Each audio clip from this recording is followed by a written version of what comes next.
Salmo de número 119.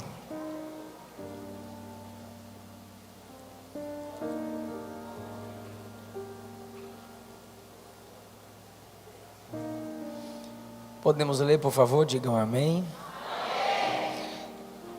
Bem-aventurados os que trilham caminhos retos e andam na lei do Senhor. Bem-aventurados os que guardam os teus testemunhos e o buscam de todo o coração, e não praticam iniquidade, mas andam em seus caminhos. Tu ordenaste os teus mandamentos para que diligentemente os observássemos. Tomara que os meus caminhos sejam dirigidos de maneira a poder eu observar os teus estatutos. Então não ficaria confundido, atentando eu para todos os teus mandamentos.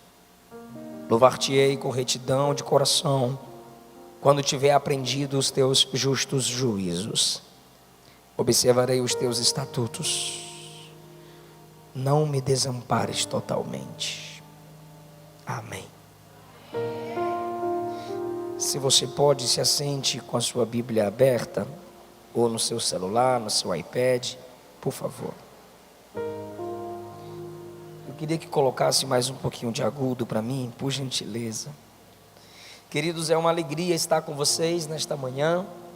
É uma alegria por mais uma vez servir a Jubrac. Minha gratidão a Deus pela vida do pastor Oswaldo do Vale, que é o presidente da convenção. Uma história impactante e com certeza, como pentecostal que sou, eu também sou fruto da história desse homem em nossa nação. Sendo assim, eu também posso dizer, aqui é Brasil, caramba.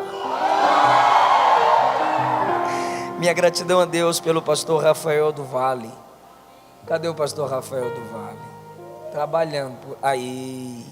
Ele é resposta de Deus para a nossa nação. Tanto ele como outros que o Senhor Jesus está levantando. Alguns homens, alguns jovens são a ponta da lança. E a gente está seguindo. E vamos alcançar o alvo para a glória de Deus. E também pastor Glauco, toda a equipe da organização do Congresso Jubrac, meu muito obrigado, servos de Deus. E meu amigo pastor Leandro Guerreiro, que há muito tempo, cadê o pastor Leandro? Meu Deus do céu, está sem voz. Pastor Leandro Guerreiro, toda a sua família, há muito tempo, o pastor Leandro tem aberto as portas para mim, aqui na Jubrac, como também em muitos territórios onde Jesus estabeleceu a igreja, o Brasil para Cristo. Queridos, eu quero falar com vocês nesta manhã sobre um tema desafiador, um tema que me confronta, um texto que por muitas vezes já me colocou de joelhos. Eu tenho 14 livros escritos pela graça de Deus, e o livro que eu demorei 8 anos para lançar foi o meu livro baseado no livro dos Salmos, e o 119 foi o que mais me impactou, não pela sua quantidade de versos, mas porque é uma devoção extrema de uma alma que reconheceu o poder das Escrituras. O maior salmo dos salmos foi escrito por um jovem, Davi ainda jovem. No verso 100, ele diz que a palavra de Deus o torna mais entendido do que os antigos. Ele enxerga a Bíblia e dá a ela vários significados. Ele olha para a Bíblia e sabe o que a Bíblia é para ele. Verso de número 1, ele chama a Bíblia de lei do Senhor, que significa regra clara exposta aos olhos. Verso 2, ele chama a Bíblia, a palavra de Deus, as Escrituras, de testemunhos, que é a autorrevelação de Deus aos seus filhos, é Deus dando testemunho de si. Ele enxerga a Bíblia como Deus dando testemunho de si. Verso 3, ele chama a Bíblia de caminhos. no plural, que é início de desenvolvimentos.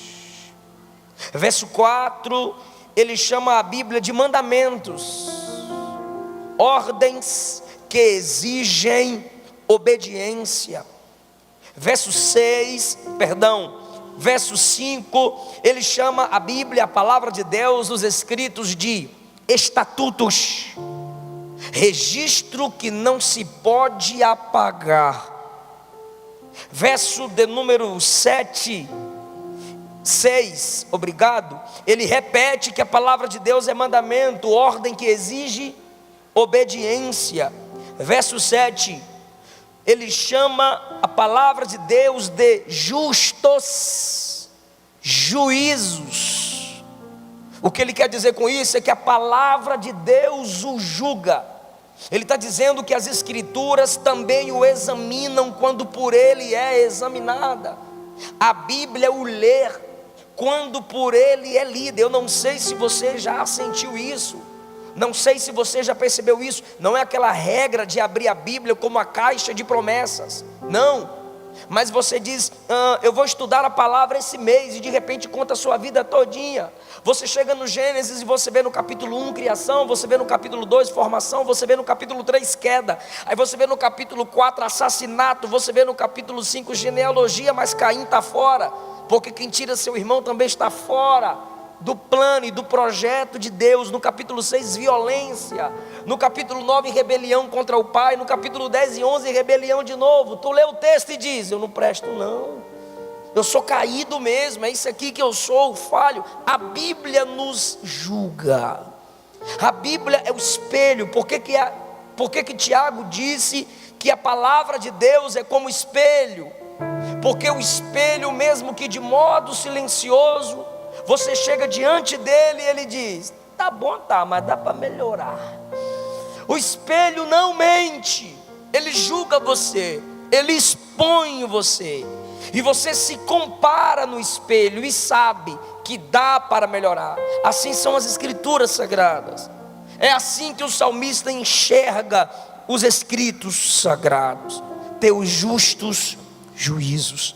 Novamente, dependendo da tradução ou da versão, na minha versão, no verso 8, ele chama novamente a palavra de Deus de estatuto. Algumas traduções dizem que ele está chamando aqui de preceitos, enquanto estatuto é palavra inapagável, registro que não pode ser alterado, apagado. Preceito significa algo que foi confiado, um presente que foi entregue, algo que foi dado, mas responsabiliza quem recebeu esse presente. Então, eu vou parar por aqui, verso 8, por quê? Porque o Salmo 119, ele é feito de porções de 8 versos. Se a sua Bíblia tem essa divisão, é para facilitação de sua compreensão. A cada 8 versos, uma porção está completa. A cada 8 versos, ele está honrando uma letra do alfabeto hebraico, que é a língua pela qual Deus primariamente falou aos homens. O Salmo 119 é também uma canção, e pensa numa música grande, maior que as de Diante do Trono. Só aqui, irmão, tem 176 versos. Dependendo da versão, também está escrito aí que é salmo entregue ao cantor mor, ou seja, o líder-chefe do louvor na congregação, o cabra da batuta. Então imagine uma equipe de levita, porque eram da tribo de Levi. Não é todo cantor que é levita, pelo amor de Deus, tu não é da tribo de Arão. Só levita da tribo de Levi, todos bem vestidos, conforme 2 Crônicas 5. A batuta do cantor chefe, e eles entoando o Salmo 119. E em todo o canto do Salmo 119, uma coisa é repetida, uma coisa é lembrada: palavra de Deus, palavra de Deus, palavra de Deus, palavra de Deus. Isso é maravilhoso. Agora, a melodia a gente não tem, pois há uma distância temporal entre nós e o texto. Há uma distância cultural entre nós e o texto. Há uma distância contextual entre nós e o texto. Esse distanciamento deixou longe de nós também a melodia da canção. mas a letra ficou, porque ela foi inspirada. E o que foi inspirado é o que vai nos edificar aqui nessa manhã. Quantos estão preparados para que Deus gere em você um desejo de profundidade bíblica nessa manhã? Ok. Com essa introdução, então a gente começa a entender os caminhos da profundidade bíblica. Diz o verso 1: bem-aventurados os que trilham caminhos retos, felizes. A expressão bem-aventurados aqui é abençoados, felizes.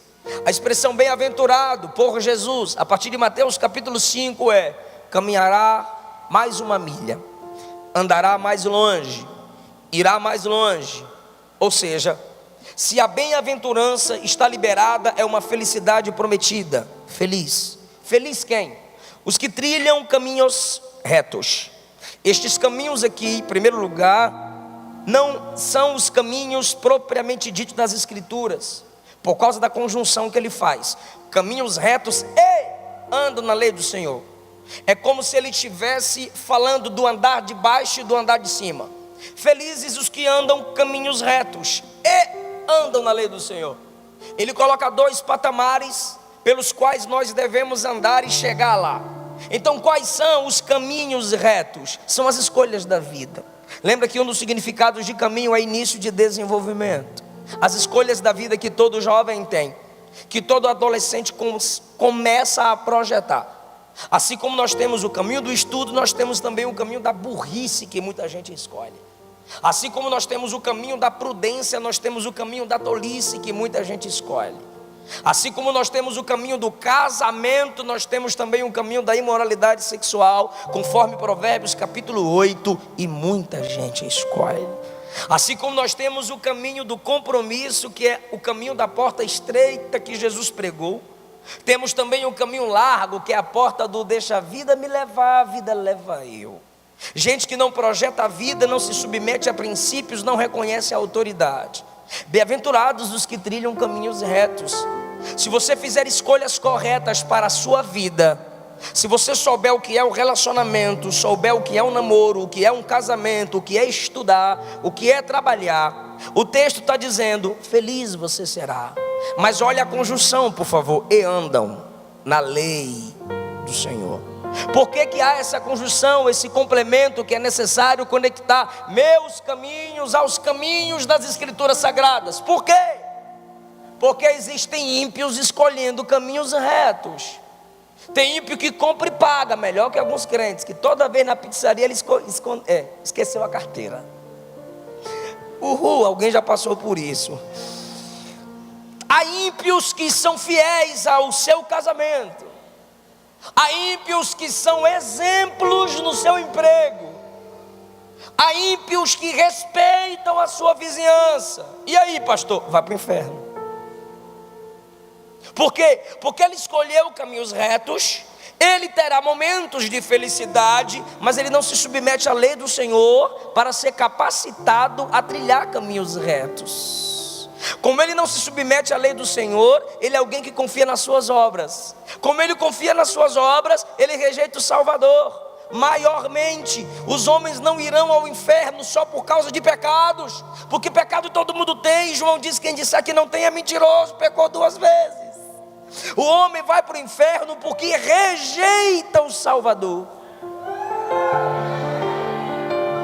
Porque todos que se entregaram para Jesus aqui ainda não estão glorificados, estão num processo chamado santificação. Isso quer dizer que o pecado que você cometeu ontem, você não comete hoje, e o que comete hoje, Ele te dá graça para não cometer amanhã. Isso é santificação. Mas o ímpio abre a boca e diz: eu não bebo, eu não fumo, eu não mato, eu não roubo, então eu sou o cara. Sinceramente ele rejeitou Jesus. O inferno está cheio de gente sincera. Por quê? Porque ele escolheu caminhos retos. Ele vai ter uma boa colheita para isso em vida. Mas existem aqueles que andam na lei do Senhor. Depende de uma pregação, depende da leitura da palavra, depende do estudo bíblico para se desenvolverem. E eles reconhecem a dependência da palavra. Sabe o que é isso? A integridade do ímpio está na Bíblia. mas a Bíblia não está nele. Nem todo íntegro é bíblico, mas todo bíblico deve ser íntegro. Então, se ele trilha em caminhos retos, ele tem sua integridade. Mas se ele anda na lei do Senhor, ele é alguém que depende dessa lei para continuar se desenvolvendo e ir para o céu quando a trombeta tocar. Bem-aventurados os que trilham caminhos retos. Felicidade. Bem-aventurado é o quê? Felicidade. Bem-aventurados que trilham caminhos retos e andam na lei do Senhor. A felicidade completa é para quem vive nos dois. Eu tenho escolhas retas e eu me submeto à lei do Senhor. Ok, bem-aventurados, felicidades. Agora eu faço uma pergunta a toda essa juventude: é fácil andar reto no mundo torto? Isso quer dizer que andar reto no mundo torto vai ser difícil. É isso que a Bíblia é. Ela promete felicidade, mas não promete facilidade.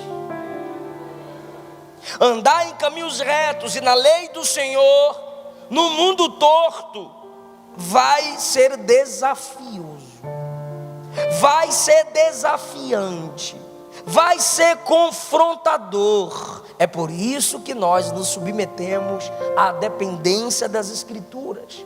Verso 2: bem-aventurados os que guardam seus testemunhos. A expressão guardar aqui é memorizar, colocar na mente. Nós memorizamos aquilo que valorizamos.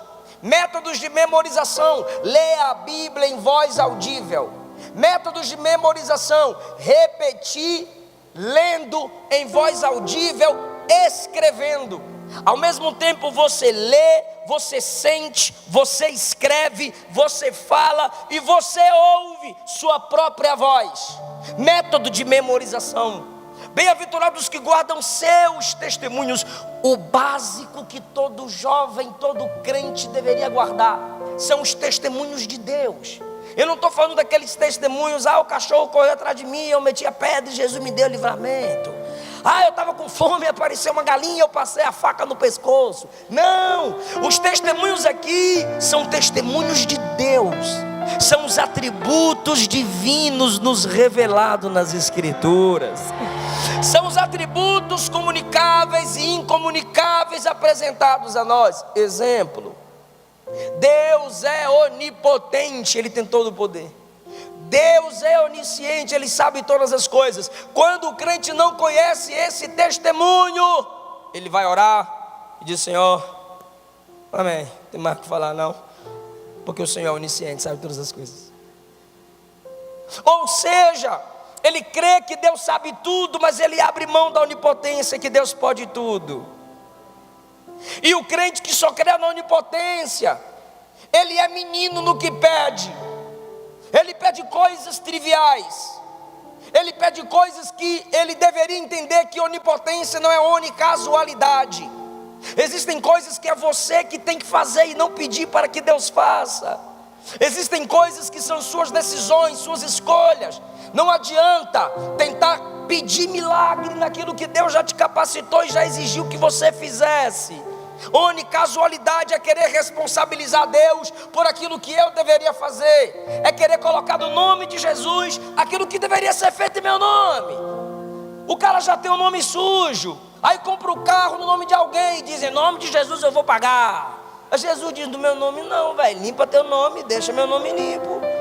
Ou seja, alguém que poderia saber melhor sobre administração, esperar o tempo certo, não viver de ostentação e saber que orar em nome de Jesus é pedir o que Jesus pediria ao Pai, é fazer o que Jesus faria. Quando a gente não conhece os atributos de Deus, que está num livro chamado Teologia Sistemática, a gente ora melhor, a gente canta melhor. Então tem coisas que a gente está pregando que não está na Bíblia, como se Deus fosse fazer. Deus não vai fazer o que Ele não quiser, porque a onipotência de Deus não está desligada do seu caráter e da sua vontade. Deus só faz aquilo que não envergonha o nome dEle. Deus só faz aquilo que vai honrar a glória dEle. Nós temos que guardar os testemunhos de Deus. pelo menos essa, uma vez no ano, uma teologia sistemática. Leia pelo menos uma vez no ano. É a teologia que nos ensina por temas. Bem-aventurados os que guardam seus testemunhos e o buscam de todo o coração. Olha como ele conecta pregação e oração. Ele começa pregando para nós sobre as escrituras. Bem-aventurados que trilham caminhos retos e andam na lei do Senhor. Verso 12, ele prega para nós sobre escrituras. Bem-aventurados os que guardam seus testemunhos. E você diz, amém, está pregando para nós. Aí de repente ele olha para Deus e diz, bem-aventurado aqueles que o buscam. Ele está dizendo, busque as escrituras. Aí você está lendo Bíblia. E está empolgado porque está lendo Bíblia. Aí ele fala, não adianta só ler, tem que orar.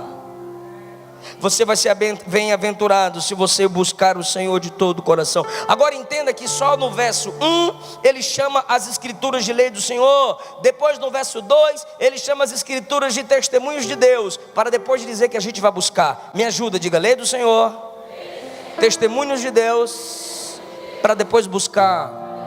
Você entende que ninguém consegue buscar de modo certo sem passar pelas escrituras? Por que quem não tem as escrituras não busca, procura? E eu descobri a diferença entre buscar e procurar. É quando eu grito com a minha esposa, amor, cadê o Presto Barba? Aí ela diz, está na parte de baixo do armário. E eu vou lá e eu bagunço o armário todinho, eu não acho. Aí ela veio, eu estava ocupada, você fica me chamando para pegar um Presto Barba. É porque eu não estou achando, olha aqui. Ela, para que essa bagunça? É só fazer isso aqui. Aí o Espírito Santo disse, eis a diferença entre procurar e buscar. Pegou não. Por que o ímpio vai no terreiro de macumba? Procurar a coisa certa no lugar errado, não acha. Por que o ímpio vai ao centro espírita? Ele está procurando a coisa certa no lugar errado, ele não acha. Por que crente ora, jejua, lê Bíblia e vem para a igreja? Ele está buscando porque ele sabe que aqui tem. Buscai ao Senhor enquanto se pode achar, invocai-o enquanto está perto. Só quem conhece as escrituras busca, ele não procura. Batei, abri-se-vos-á, buscai e encontrareis. Verso 3, olha a profundidade bíblica. E não pratico iniquidade. O que é iniquidade? Pecado consciente. É quando você sabe que é pecado, mas o prazer é colocado acima do dever.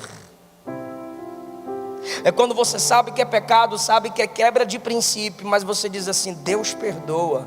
É pecado premeditado. E quando o pecado é premeditado, o juízo de Deus vai ser maior contra a sua vida.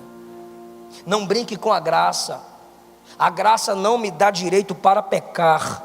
A graça é poder que me liberta do pecado. Paulo disse que não podemos nos valer da graça para vivermos na prática do pecado. Bem-aventurados os que não praticam iniquidade, mas andam em seus. Ele já volta para Deus agora. Senhor, bem-aventurados os que não praticam iniquidade, mas andam em seus caminhos. Lembra que no verso 1 ele fala de nossos caminhos, e no verso 3 ele fala dos caminhos de Deus. É para nós equilibrarmos, compararmos nossos caminhos, nossas escolhas. Esses dias eu disse a uma juventude que me perguntava sobre pregação: pastor, o que você acha desses coaches? O que você acha desse evangelho da hipergraça? Eu disse, cada coach tem o seu lugar. Cada coach tem o seu momento em seu lugar. Agora, púlpito é lugar de falar que Jesus salva, cura, liberta, batiza com o Espírito Santo, breve vem. Cada um no seu quadrado. Pastor, o que você acha desses pregadores da hipergraça? Eles são uma ausência da graça. Para eu não xingar aqui, que eu estou com raiva deles. Eles são uma ausência da graça em nossos púlpitos. Pastor, e qual é a solução? A solução que eu dei a eles, eu vou dar a vocês aqui. Pega a pregação deles e compara com a pregação dos patriarcas. Pega a pregação deles e compara com a pregação dos profetas maiores. Pega a pregação deles e compara com a pregação dos profetas menores. Pega a pregação deles e compara com a pregação de Jesus. Pega as pregações deles e compara com a pregação dos apóstolos. Pega as pregações deles e compara com a pregação dos pais da igreja. Compara a pregação com os pré-reformadores. Compara a pregação com os reformadores.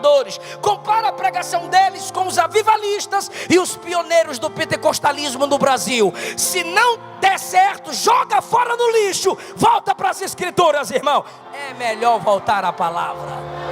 Não escute, não ouça, não pague.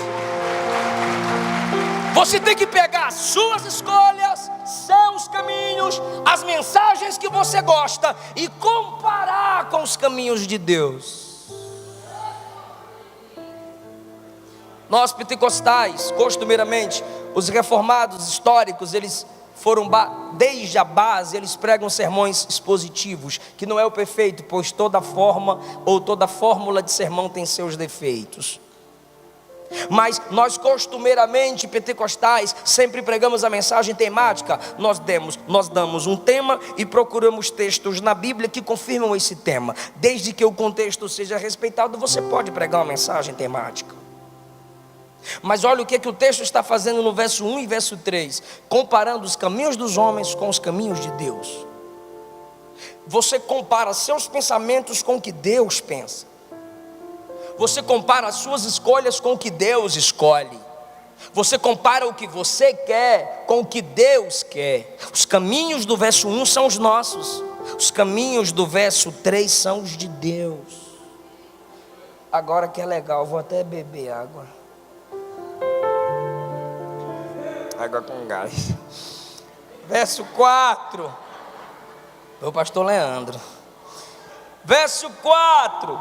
Tu ordenastes os teus mandamentos, só vocês.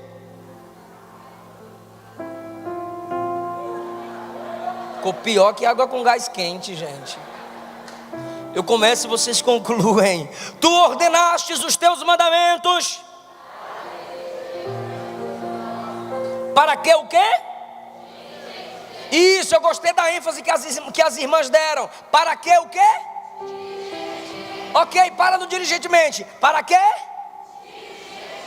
Bora lá, varões. Diligentemente. Bora lá, para quê, varões? Bora lá, varões. Diligentemente. Isso, entenda. Aqui está nosso erro. Eu digo nosso porque eu me incluo. Ou tu acha que não tem mensagem que eu já excluí do meu canal? Esses dias eu vou fazer um vídeo ainda, os erros que eu cometi nas minhas pregações. Tu ordenastes os teus mandamentos para que diligentemente os observássemos. Não se lê a Bíblia como se lê jornal. Não se lê a Bíblia como se assiste um filme no cinema. Uma raiva que eu tenho assistir filme no cinema. Eu venho perguntando para minha esposa tudo que eu não entendo direito. Não! E você sabe, se tu assistiu no cinema e quando for assistir em casa você entendeu melhor algumas coisas. Ou é só eu que sou doido? Tem mais doido. Diligência ao meditar nas escrituras. Irmão, não adianta você olhar as escrituras. Hoje eu vou ler Mateus capítulo 1. Aí no outro dia tu desiste, porque é muito nome na genealogia. Aí você desistiu de ler Bíblia, porque tu começou em Gênesis 1. Chegou em Gênesis 5, tem um monte de nome lá. Quando você lê crônicas mesmo, aí tu é pirraçado. Meu Deus, para que tanto nome? Aí tu desiste. Será que é porque teu nome não está lá?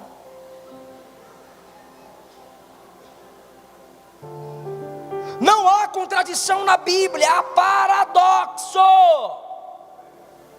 Tem que haver diligência.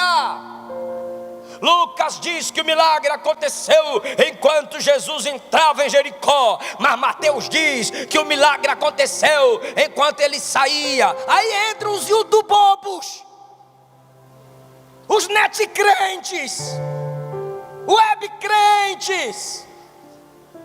Olha aí, a Bíblia contém erros, ela não é inerrante. Ou Mateus ou Lucas erraram, não, abestalhado.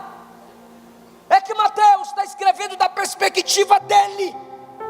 Ele viu o milagre acontecer do lado que ele estava. Jesus está saindo, e quem contou para Lucas falou da sua perspectiva. Jesus estava entrando. Ó Lucas, quando eu vi, ele tinha entrado e fez o milagre lá. Ó Mateus, o milagre que aconteceu foi bem lá na saída, e Mateus estava na saída.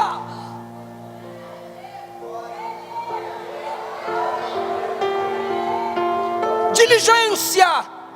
Eva não tinha nascido. Gênesis 2, nascido não, feita. Quem nasce é nós.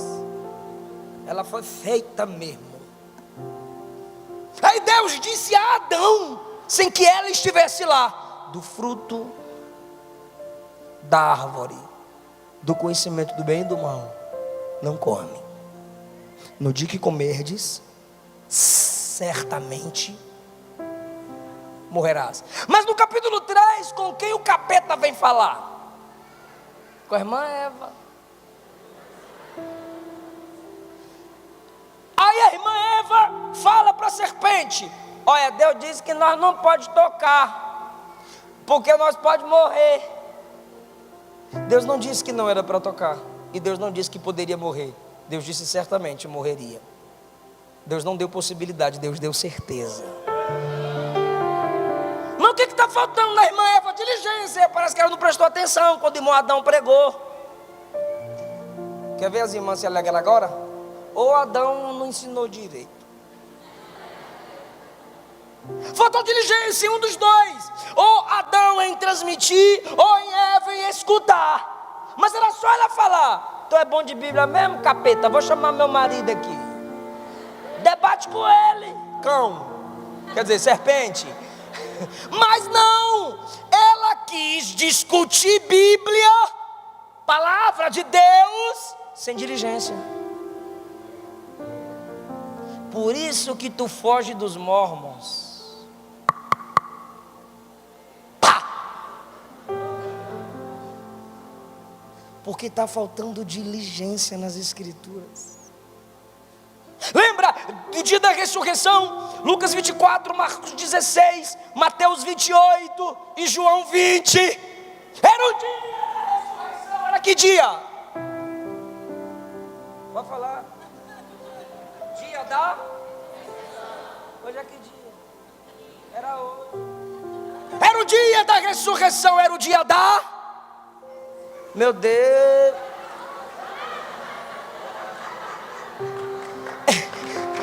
Vocês estão me estressando. É sono. Era o dia da. Aí lá vem as mulheres. Primeiro, lá vieram as mulheres de madrugada. Dava para dormir mais um pouquinho. Cheias de perfume. Gastaram dinheiro. E no caminho disseram: quem nos removerá a pedra? Ansiedade antecipada. E quando chegaram, viram a pedra removida, olharam uma para a outra, roubaram o corpo do Senhor. Condenação imprópria. Olha os pecados delas. Dava para dormir mais um pouquinho, meu Deus. As bichinhas estavam cansadas. Dava para economizar grana. Esses dias, falando de perfume, vocês já viram o pregador do TikTok? Tem pregador no TikTok e tem pregador do TikTok.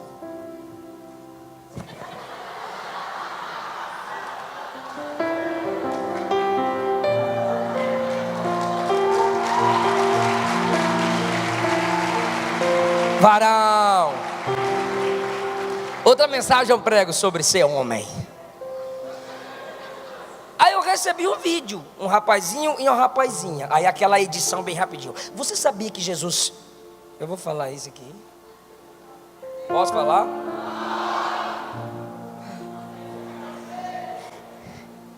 Vocês sabiam que Jesus fedia esperma? Aí a piricrente do lado dele: sim, Jesus fedia esperma porque ele andava com prostitutas. E faz aquela cara como a técnica que Paulo usava, diatribe, é quando Paulo já sabia o que o leitor iria questionar ao ler o seu texto. Ela, sim, Jesus fedia esperma porque ele andava com prostitutas, e naquele tempo não tinha perfumes.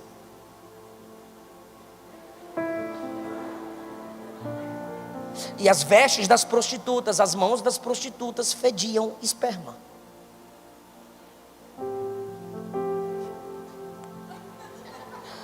Aí lá vem as mulheres cheias de perfume, gastaram dinheiro e as bichinhas lá bora perfumar Jesus. Aí viram a pedra removida, roubaram o Senhor. Aí chegaram na porta do túmulo, tem 2 anjos. Irmão, se fosse nós vendo 2 anjos, elas viram 2 anjos, olharam para os anjos e disseram: onde vocês colocaram Jesus? Vocês roubaram o corpo de Jesus. Imagine os anjos olhando um para o outro. Terráqueas. Chamou o anjo de ladrão.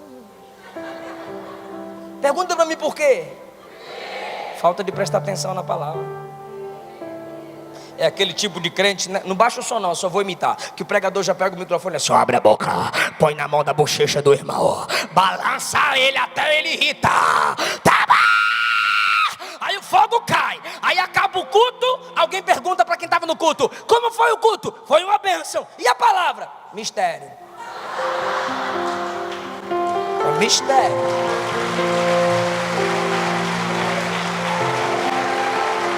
Agora prestem atenção na palavra do anjo. Porque procura o vivo entre os mortos? Ele não está aqui, ele já ressuscitou.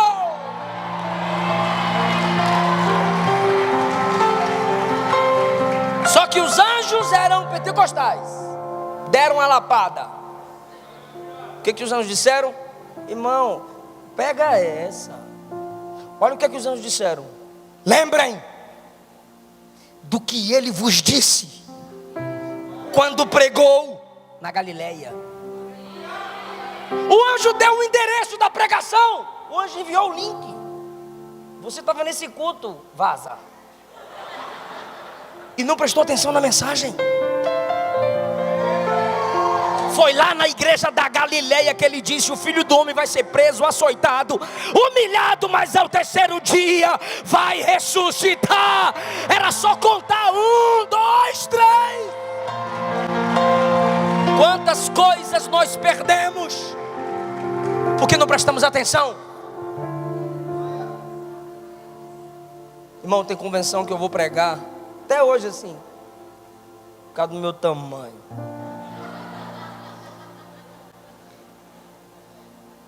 Aí o presidente olha assim: quem é o menino? Não, pastor, é pregador, viaja Brasil, fora do Brasil, pastor. Ele é co-pastor em um campo. O cara dá o meu currículo todinho. Não conheço ele não. Dá 15 minutos para ele. E eu falo os 15 minutos, ele é o pastor da igreja. Aí ele põe um bilhetinho lá: continue. Várias vezes aconteceu isso comigo. Mas eu guardei, desde quando eu era menor.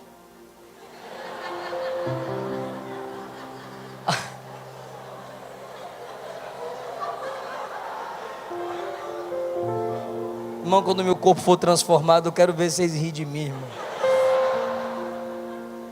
A minha mãe dizia, quando eu pregava ao lado dela na escola dominical: você vai pregar para pastores. Então eu tenho certeza, porque eu guardei as profecias. Foi uma luta para eu pregar nos Gideões a primeira vez, e eu de boa. A Luana, 3 dias de jejum, tadinha. Amor, a luta é luta, hoje eu vou comer esse jejum aí. E ela intercedeu por mim, 3 dias de jejum. Mas eu sabia que eu ia pregar, eu sabia. Eu tinha 14 anos, o pregador Michel Ramos, Esterlândia, Ilhéus, Bahia, olhou para mim e disse: Deus vai te colocar nos Gideões, e quem não quiser que muda a testa. Quando começou a ter as oposições para que eu pregasse lá, eu falei: alguém vai morder a testa, porque eu guardei a palavra. Irmão, diligência. Só que a gente está aprendendo Bíblia com música. Passa lá. A gente está aprendendo Bíblia com música. Terceirizado. Vai logo para a fonte, meu Deus. Quer ver? Para onde iremos? Você sabe, nós. Mas se você ler João 6, é para quem iremos nós? Não é para onde, é para quem. Porque nem sempre é o lugar que te atrai, é alguém. E Pedro estava dizendo, não tem ninguém como o Senhor. Ninguém vai nos tirar da presença do Senhor. Ninguém vai diminuir o amor que temos por ti. Olha a briga que eu peguei esses dias com... Vou nem falar o nome. Se passares pelas águas, elas não te afogarão. Tu sabe. Se passares pelo fogo, ele não te queimará. Aí eu falei, não é se. Não tem na Bíblia isso. Aí começou os netcrete, tá se achando ruim de Bíblia, vou te mandar o texto aí. Eu falei, mande. Aí mandaram um monte de texto. Falei, tá vendo? Não tá na Bíblia. Você tá cego? Tá aí, ó. O quê? Quando passares. Você não sabe como isso faz a diferença na alma das pessoas. Se passares pode passar ou não, tá? Vem para Jesus, não é todo mundo que passa a luta, não. Não é todo mundo, não, é só os feios. Vem para Jesus. Não é todo crente que passa fogo e água, não. É se passar, mas acho que você não passa, não. A Bíblia diz quando passares. O texto está dizendo, não tem ponte. Vai ter momento que você vai se sentir se afogando nas pressões da vida. Vai ter momento que você vai se sentir sem saída nas pressões da vida. Não tem ponte, vai ter que passar. Mas você chega do outro lado porque Ele vai passar com você. É isso que a Bíblia promete. Qual a que mais me estressa? Não julgueis. Fala, Deus, tá bom, vou falar por aí. Não julgueis. Eu não posso postar assim umas coisas ruins. O pastor está julgando? Como eu não tenho mais paciência de ficar respondendo lá no Instagram, porque o Instagram é meu e fala bobagem, eu respondo mesmo. Eu estou ligando chamada de vídeo. Pelo direct.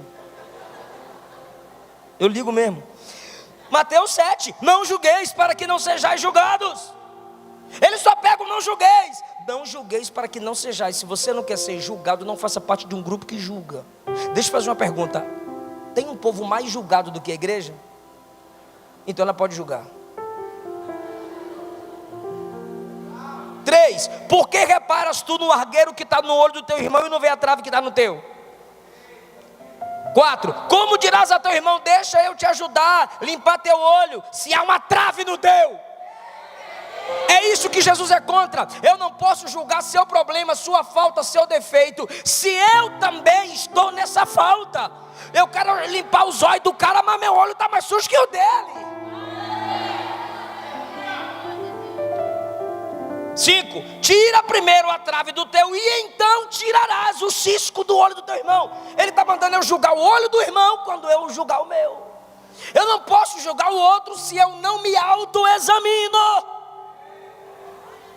Se não, por que está o versículo 6 aí? Não deis aos cães coisas santas. Não dê a porco vossas pérolas. Sabe o que é isso? Se você não julgar, como que você vai saber quem é cão e quem é porco? E sabe quem está chamando o ímpio de cão e porco? Jesus o amou. Ele pisa no sagrado. Se a gente não tiver diligência ao prestar atenção nas escrituras, nós pecaremos, não cresceremos, não nos desenvolveremos. Então, em nome de Jesus, vai ler Bíblia, pega a caneta. Vai ler Bíblia, pega o caderno, pergunta, chora. Senhor, abre a porta da palavra, compra meus livros. Faz um curso básico de teologia. Seus mandamentos, ó Deus, foram dados para que eu observasse diligentemente. Agora, irmão, verso 7. E a gente caminha para a conclusão. Louvar-te-ei com retidão de coração, quando tiver aprendido os teus justos juízos. Meu Deus do céu. Olha o que ele está dizendo. Eu só vou conseguir louvar quando eu tiver aprendido Bíblia. Vou perguntar para vocês, eu quero provocar vocês. Ele está dizendo, só louvarei quando eu aprender a Bíblia, a palavra. Bora lá. Só louvarei quando eu aprender a.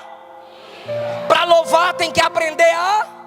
Se não aprendeu a Bíblia, não pode. Entendeu? Deus não recebe como louvor o cântico dos lábios de quem não valoriza as Escrituras. É por isso que tem gente que canta muito, mas não adora nada. Mas tem gente que não canta nada, mas é um verdadeiro adorador, porque ele conhece a palavra de Deus. Ímpio não adora. Quando alguém que não conhece a palavra de Deus começa a cantar, dizendo que está louvando a Jesus, do céu Jesus diz, cala a boca, Caim. Eu te rejeito e rejeito o seu cântico. Por quê, pastor? Primeiro, o ímpio não conhece Deus. Louvar é elogiar. Você não pode elogiar quem você não conhece. Se você elogia quem você não conhece, você é hipócrita. Se você é hipócrita, você deixou de louvar. Deus não recebe louvor de quem é hipócrita. Está preparado para dar glória? Segundo, o Pai procura verdadeiros adoradores que o adorem em. Para no Espírito. O Pai procura verdadeiros adoradores que o adorem em. O que é adorar em espírito? Em espírito é resultado da ação do Espírito Santo em nosso espírito, que é chamado de regeneração. O ímpio não passou pela regeneração, então ele não pode adorar em espírito. Como o espírito dele está morto, ele não pode adorar a Deus, Deus não recebe. Terceiro, em espírito e em... A vida do ímpio não passa pelo crivo da palavra. É por isso que tem cantor mundano aí cantando música gospel para ganhar like, para ganhar seguidor evangélico, mas ele não toca o coração de Deus, pois a adoração tem que passar pelo crivo da palavra. É a igreja que tem a verdade. Só a igreja adora. Só a igreja adora. Só a igreja adora. Cantores, equipes de louvor, meditem nas Escrituras e depois cantem. Se não tiver Bíblia, não é adoração, é invenção. Se não tiver Bíblia, não é congregação que adora, é aglomeração de curiosos. Escute o que eu vou lhe dizer: música se faz com poesia, mas a adoração só se faz com teologia, só com o estudo da palavra. Não adianta, irmão, muita dança e pouca mudança. Muita poesia, muita melodia, é muita melodia, mas nada de teologia.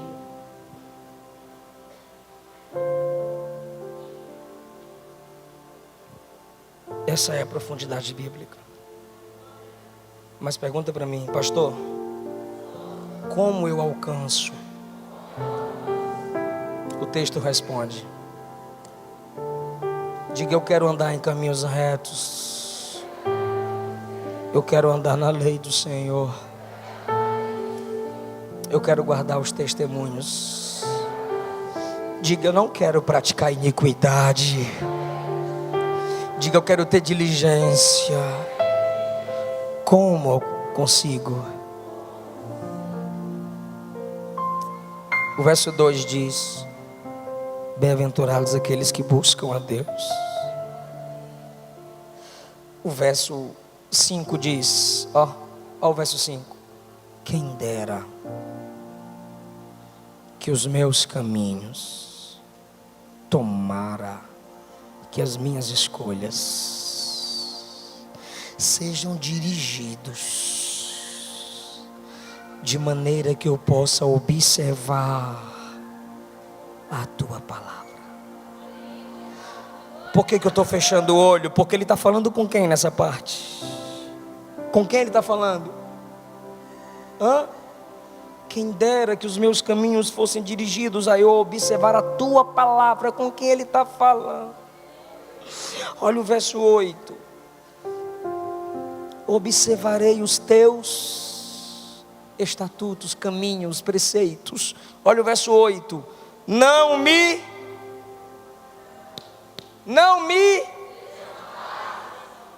deixe, não me desampare.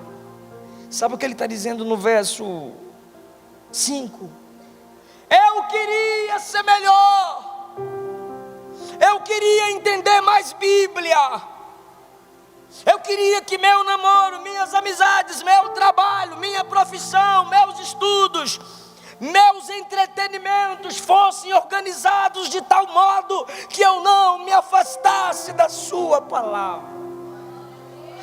Se eu pudesse, se eu conseguisse. É Davi, é o poeta, é o profeta, é o rei, é o homem segundo o coração de Deus. E ele está dizendo: eu quero. Quem dera. Se eu conseguisse, porque Deus sabe que é difícil. Mas onde está o caminho para que consigamos? Na oração. Ao mesmo tempo que ele olha para você e diz: leia a Bíblia, medite na Bíblia, seja diligente com a Bíblia, ele diz assim: Deus vai me ajudar, eu vou orar, eu vou colocar esse desejo do coração de Deus. Olha o que ele diz no verso 8: Senhor, não me desampara, eu vou ler Bíblia. É como se ele estivesse sentindo a ausência de Deus. É como se pela sua fraqueza ou suas fraquezas, como se pelas suas falhas, Deus começasse a se afastar. E como que ele vai conquistar Deus? Ele pega o livro e diz: Senhor, não me desampare, eu vou ler Bíblia. Senhor, não me desampares, eu vou meditar nas Escrituras. É como eu estou lá com Eliseu Filho, ao lado dele assistindo alguma coisa, e ele faz alguma coisa que ofende a Luana. Aí a gente chega e se afasta, ele não gosta de ficar sozinho, então a gente se afasta. Aí ele olha para a gente e diz: volta papai, volta mamãe. E a gente diz: não, você nos ofendeu, vou ficar sozinho, eu vou apagar a luz. Aí ele olha para a gente e diz: de pupa. Ele sabe que o de pupa é a atração da nossa presença. Então não adianta fazer votos, não adianta fazer sinal de cruz, não adianta prometer coisas a Deus. Se Ele não vê no seu coração desejo pelas Escrituras, Ele estará longe de você. Mas onde há amor pelas Escrituras, a presença de Deus está ali. Ele está conectando a presença de Deus com as Escrituras. Quem me ouve? Ele está conectando a presença de Deus com as Escrituras. Sabe o que é isso, irmão? Se você comprar um livro meu, eu vou no máximo dar o meu autógrafo, que não vale nem um cachorro quente. E aí você vai para casa, eu vou para casa. Aí você vai ler meu livro. Eu estou viajando, eu estou lá em Goiânia, e você está lendo o meu livro. E eu não estou lá, eu estou viajando, e você está ali sozinho com o meu livro. Mas esse livro é diferente.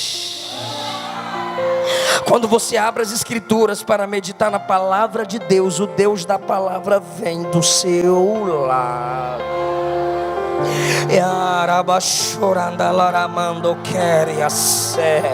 E ali do seu lado, composições vão começar a fluir, revelações na palavra vão começar a fluir. Irmão, voltemos a valorizar as Escrituras. Olha o que Eclesiastes 12 diz. Eu já desliguei o esboço, mas eu não posso ir para casa sem mostrar para vocês isso aqui. Ganhei essa Bíblia ontem, nem sei mexer direito, peraí. Eclesiastes 12, me ajuda. Lembra do teu Criador nos dias da tua? Antes que venham os maus dias. Vai chegar os maus dias para todo mundo. E cheguem os anos dos quais venha a dizer: não tenho neles contentamento. Agora, suas vistas, suas vistas. Antes que escureçam o sol, a lua, a luz, as estrelas, e tornem a vir a nuvem depois da chuva. Está dizendo, seus olhos vão nuviar, seus olhos vão escurecer. Você não terá a mesma percepção de letras. Lembra enquanto você pode. Lembra de Deus enquanto você pode ler. Lembra enquanto você não depende do tamanho de letras. Verso 3: porque um dia os guardas da casa vão tremer. Sabe o que é isso? As suas pernas. Suas pernas vão tremer. E você vai ter dificuldade de chegar perto do livro. No dia que se curvarem os homens fortes, sua coluna vai dobrar. E cessarem os moedores, os dentes cairão. E se escurecerem os que olham pelas janelas, você vai ter dificuldade para enxergar a vizinhança. E as duas portas da rua se fecharem por causa do baixo ruído da moedura. As portas dos acessos às pessoas se fecharão. Ouvidos das pessoas não mais se abrirão por causa da dificuldade da mordedura. A boca, você não terá facilidade de comunicação. Então poucos abrirão os ouvidos e os olhos para te ouvirem e prestarem atenção em você. São as duas portas pelas quais você tem acesso às pessoas. O texto está dizendo, lembra de Deus agora, medita nas escrituras agora, porque agora alguém ainda pode te entender. Mas vai chegar o tempo que não te entenderão, e todos chegarão a esse tempo. E a voz das aves se levantarão, e todas as vozes do canto se baixarem. Ele está dizendo, vai chegar o tempo que você vai tentar cantar Foi na Cruz, e alguém vai ter que se aproximar de você para ouvir a sua voz. Vai chegar o canto que a voz da ave, que é pi, vai ser um brado de trovão comparado à força da sua voz. Lembra do teu Criador enquanto você pode. Lembra de ler Bíblia, verso 5. Como também temerem o que está no alto. É você dizer, eu tenho medo de escada, eu não subo a rampa. Você vai ter medo de altura. Todo mundo vai chegar aqui se Jesus não voltar. E houver espantos no caminho, qualquer coisa vai assustar você. Aproveita agora enquanto você tem sangue nos olhos. Aproveita agora para se encher das escrituras e enfrentar o sistema que está se opondo a nós. Irmão, se a gente se encher das escrituras agora, não tem LGBTQ+, não tem ideologia de gênero, não tem rede esgoto de televisão, não tem carne, não tem pecado, não tem... pelo poder da palavra.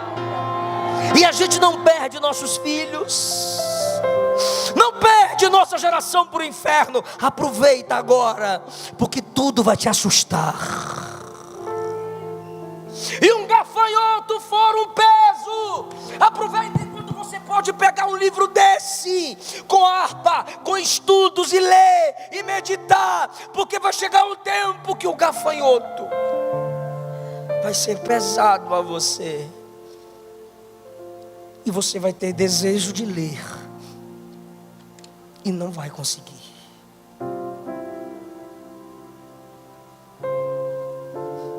Eu queria que isso entrasse no seu coração.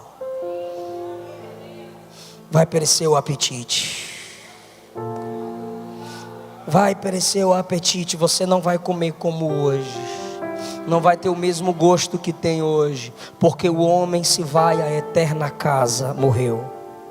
E os pranteadores andarão rodeando pela praça, pensando: se foi, se foi, se foi. Você vai envelhecer e ela vai ficar. E ela não quer ficar sem você. Estude agora, porque quando você for, o que você fez dela, o que você fez com ela, vai ficar no coração de muita gente.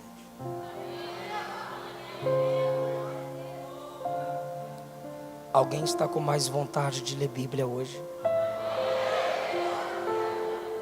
Seja sincero. Só quem quer crescer na palavra, fica em pé comigo.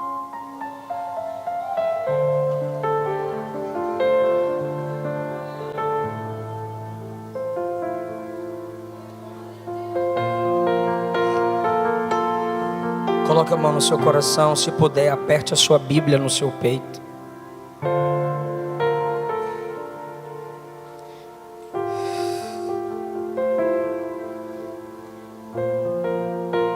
Ah, Deus, eu não estou sozinho.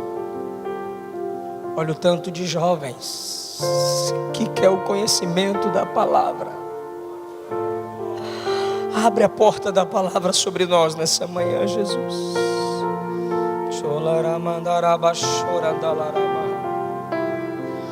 Meus dons e talentos são pra te servir. Meus dons preciosos são seus. Não vejo razão na minha vida. Tu és meu Senhor e meu Deus. Fala! Assim como for, vem tua obra em mim, até que o mundo, sua glória em meu rosto. Lembra do início?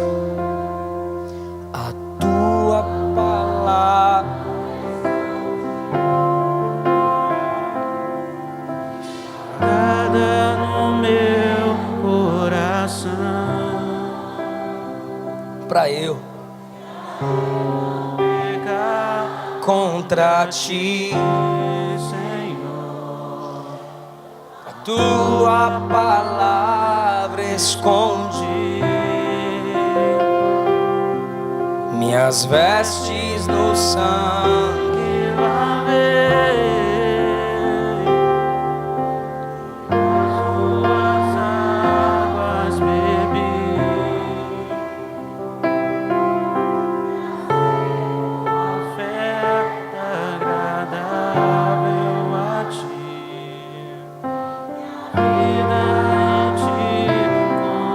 Eu tinha entre 7 e 8 anos de idade. Era com esse som que eu queria pregar. Ainda bem que voltou agora. Eu tinha entre 7 e 8 anos de idade. Estava na casa da minha avó. E ela disse, vamos ler Bíblia antes de ir para a igreja? Eu disse, vamos. Ela abriu a Bíblia dela e começou a ler. E enquanto ela lia, ela me cutucava para que eu lesse junto com ela. E de repente eu via uma chave verde na Bíblia da minha avó. E eu coloquei a mão em cima da Bíblia para pegar a chave. E ela me deu um tapa. Para, menino. Eu falei, tem uma chave aí. Tem uma chave aqui? Eu falei, tem uma chave aí. Aí ela olhou para mim, você pegou? Eu falei, peguei. Ela olhou para mim e disse, então leia sozinho.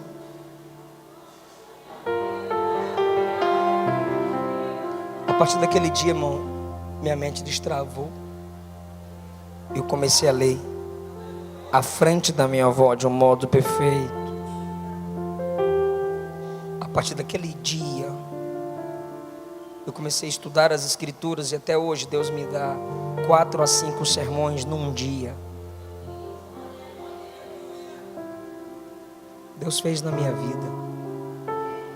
Vai fazendo a sua. Levante a sua mão. Senhor, Paulo pediu que a igreja orasse para que o Senhor abrisse a porta da palavra. E a gente está orando agora. Abre a porta da palavra sobre os meus irmãos. Abre a porta da palavra sobre os meus irmãos. Deus, eles terão menos desejo por entretenimento e mais desejo pelas escrituras. Porque assim como o salmista orou dizendo: quem dera que minhas escolhas me aproximassem da sua palavra, mostrando dependência. Esse povo aqui de mão estendida também está mostrando dependência. Então se prepare. Você vai ver os textos de uma maneira diferenciada. Você vai ler e quando você se erguer de lá, você vai sair como guerreiro armado para dar trabalho para Satanás e trabalhar para Jesus. Glória a Deus. Será que há alguém em nosso meio que se afastou do Evangelho, mas quer voltar para Jesus nessa manhã? Quer viver o poder da palavra? Ou você que nunca entregou sua vida para Jesus, mas nessa manhã você quer se entregar, porque a palavra está te chamando. Eu quero orar por você. Se o Senhor te chamar agora, diz o texto: se ouvirdes a voz do Senhor teu Deus, não endureçais o vosso coração. Saia do seu lugar. Se você se afastou e quer voltar para papai, agora eu quero orar por você. Ou você nunca confessou Jesus, quem sabe tem. Ou você nunca confessou Jesus, mas hoje você quer confessá-lo. Você quer ser guiado pela palavra. Você quer ser direcionada pela palavra. Tem alguém que quer isso para a sua vida hoje? Se tiver alguém, a igreja está aqui para orar por você. Porque a palavra vai te capacitar. A palavra vai te dar poder. A palavra vai te capacitar. A palavra vai te dar poder.